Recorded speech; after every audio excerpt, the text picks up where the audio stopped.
Pemirsa, Presiden Joko Widodo dijadwalkan membuka pertandingan Piala Presiden 2017 hari ini di Stadion Maguwo Harjo, Jakarta. Selengkapnya akan disampaikan oleh Sabrina Hasila langsung dari Yogyakarta. Sabrina, bagaimana antusiasme para pendukung di Stadion Maguwo Harjo hari ini?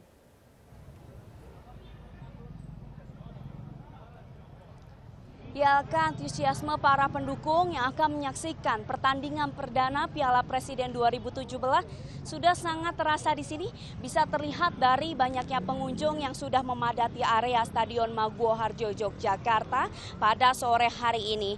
Bahkan tadi menurut panitia pelaksana hingga pukul 13.30 waktu Indonesia Barat, tiket yang dijual sebanyak 32.000 sudah habis terjual. Baik dari tiket seharga 30.000, 50.000 dan 100.000 rupiah. Pertandingan perdana Piala Presiden hari ini akan dilakukan oleh tim sepak bola dari PSS Sleman melawan Persipura Jayapura pada pukul 15.30 waktu Indonesia Barat. Kemudian dilanjutkan oleh pertandingan dari Mitra Kukar melawan Persegres Gresik United pada pukul 19.00 waktu Indonesia Barat. Dan memang benar rencananya Presiden Joko Widodo akan membuka pertandingan perdana Piala Presiden 2017 hari ini. Namun hingga saat ini pukul 15 waktu Indonesia Barat belum ada tanda-tanda kedatangan dari Presiden Joko Widodo. Dan memang tadi Menteri Olahraga Imam Nahrawi sudah datang sekitar pukul 14.50 waktu Indonesia Barat. Pertandingan Piala Presiden seluruhnya akan diikuti oleh 20 tim sepak bola yang dibagi menjadi 5 grup yang akan dilakukan secara bergilir di 5 stadion di kota-kota besar seperti di Yogyakarta, Bali, Bandung, Madura, dan Malang dari tanggal 4 Februari hingga 12 Maret 2017. Sementara itu yang dapat kami laporkan kembali ke Anda di studio. Alka. Baik, Sabrina Hasila melaporkan langsung dari Stadion Maguwo Harjo di Yogyakarta. Terima kasih. Presiden ke-6 Republik Indonesia Susilo Bambang Yudhoyono kembali mengunggah kicauan di akun Twitter pribadinya pasca rumahnya di kawasan Mega Kuningan, Jakarta Selatan digeruduk ratusan pengunjuk rasa. Sementara itu Presiden Joko Widodo menyoroti dampak fenomena keterbukaan informasi di Indonesia. Salah satunya soal media sosial yang kerap disalahgunakan mengakibatkan banyak konten negatif bertebaran di sana.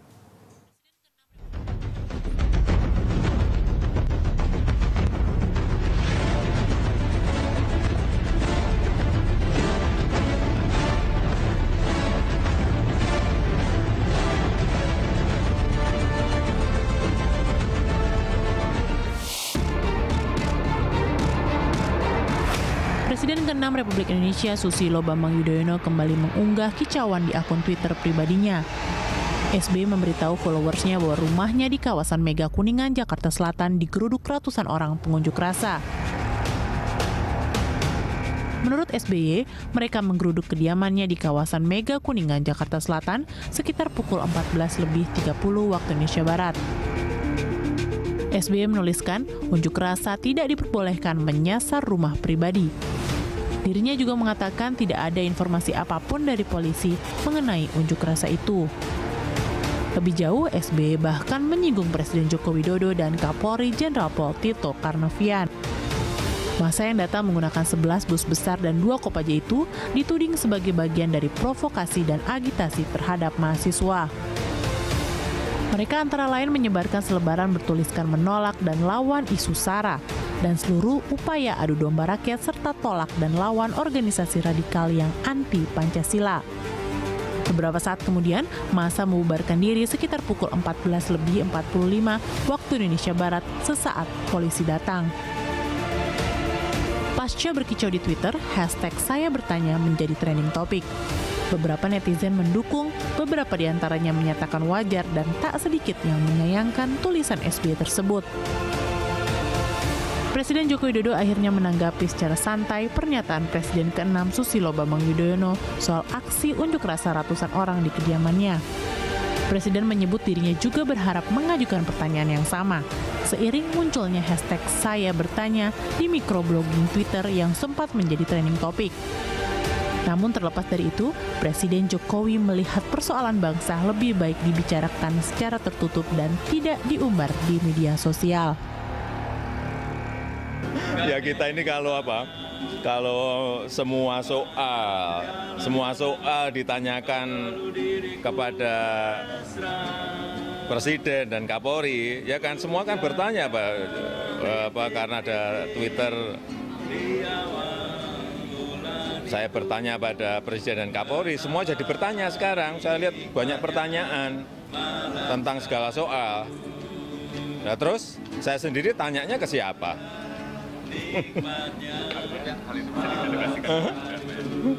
Saya kira akan lebih baik lah kalau kita tadi guyonan loh ya. Lebih baik apabila semua hal yang berkaitan dengan negara itu dirembuk, dibicarakan dalam forum tertutup. Sementara itu, Wakil Presiden Yusuf Kala menyayangkan aksi massa di depan kediaman SBY. Menurutnya, aksi tersebut merupakan perilaku tidak terpuji terhadap pemimpin bangsa. Prihatin dengan situasi itu, kita juga harus mempunyai suatu perilaku yang baik, menghormati para pemimpin, ya, dalam sesuai dengan aturannya. Kalau soal perlindungan, mantan presiden, wakil presiden itu tetap mendapat perlindungan pengawalan dari Pas Pampres. Seorang mantan itu bisa ya dikawal 60 orang. Oh iya, sesuai aturan. Pasca insiden tersebut, Kepala Staf Kepresidenan Teten Mas Duki meminta mantan Presiden Susilo Bambang Yudhoyono tidak perlu khawatir.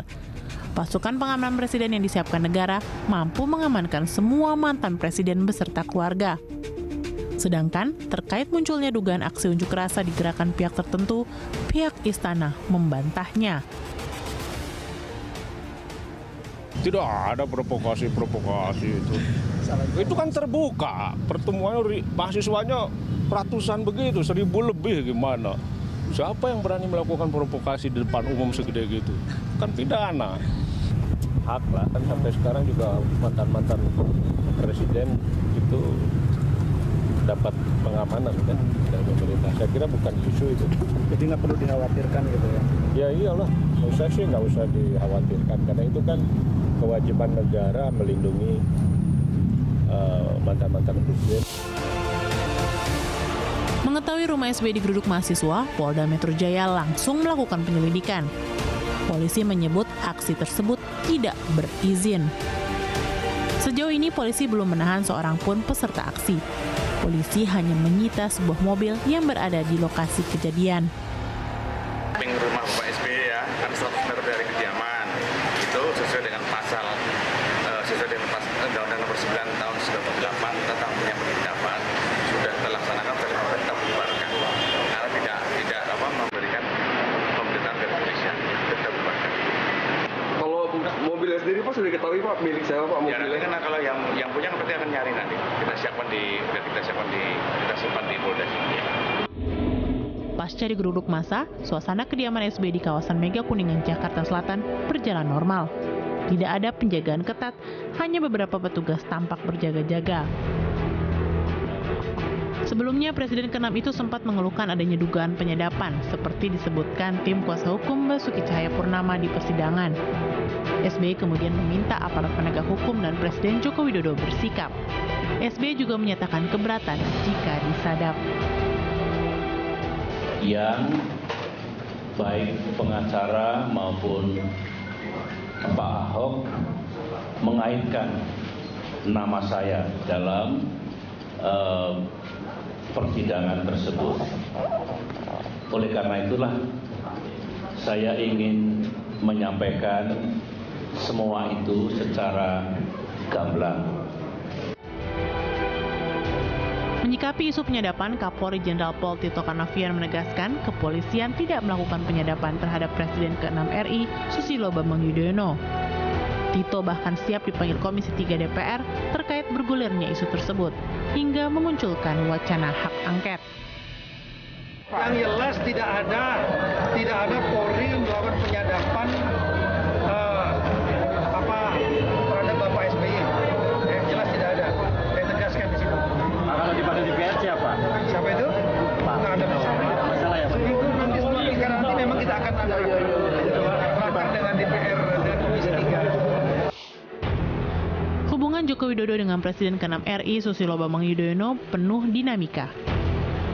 Meski sejak suksesi 2014 tidak pernah bertemu, mereka kerap saling sindir melalui media. Saat belusukan selama 13 hari keliling Jawa yang dikenal dengan SBY Tour de Java, pada Maret 2016, SBY mengkritik pemerintah Jokowi seolah-olah membalasnya dengan belusukan ke proyek Wisma Hambalang yang mangkrak akibat korupsi. Sementara pada aksi demo 4 November 2016 berujung ricuh. Presiden Joko Widodo menyatakan ada aktor politik di belakang aksi itu. SBY kemudian membuat pernyataan terkait hal itu. Dalam kesempatan lain, Presiden Joko Widodo dan SBY berbalas tanggapan tentang banyaknya isu dan hoax. Dan kemudian SBY merasa disadap karena ada pembicaraannya dengan Ma'ruf Amin dipersoalkan Ahok dalam persidangan. Atas pernyataan penyadapan itu, Presiden Joko Widodo juga memberikan jawabannya. Kegaduhan yang terjadi pasca munculnya sebuah pernyataan di media sosial menunjukkan telah terjadinya pergeseran dari media arus utama mainstream ke media sosial. Menurut Presiden, media sosial saat ini telah menimbulkan ketergantungan baru di semua lini kehidupan. Saat memberikan sambutan dalam Hari Pers Nasional di Ambon, Maluku, Presiden menyebut medsos tidak ada yang mengawasi.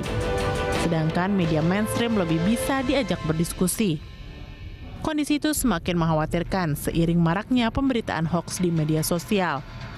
Oleh karena itu, Presiden meyakini media arus utama atau media mainstream tetap memiliki peran penting bagi pembangunan di tengah maraknya pemberitaan hoax di media sosial. Media sosial menjadi kegandrungan baru yang luar biasa, tidak hanya di kalangan masyarakat. Sekarang semuanya main medsos. Masyarakat, bupati, wali kota, gubernur, menteri, presiden, semuanya main medsos. Ada yang senang nge-tweet, ada yang senang main Instagram, ada yang senang main pad, ada yang senang main Facebook. Semuanya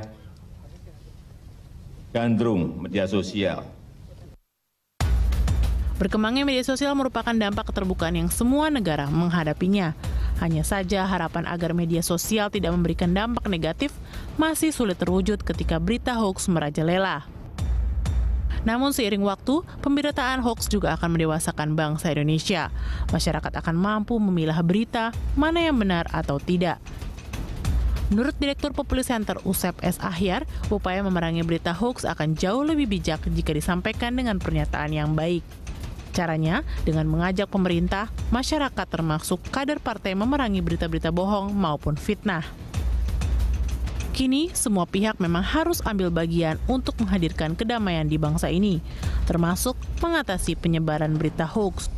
Jangan sampai pernyataan-pernyataan yang muncul justru menimbulkan kegaduhan yang dapat memperpanas situasi politik nasional. Tim Liputan Berita 1.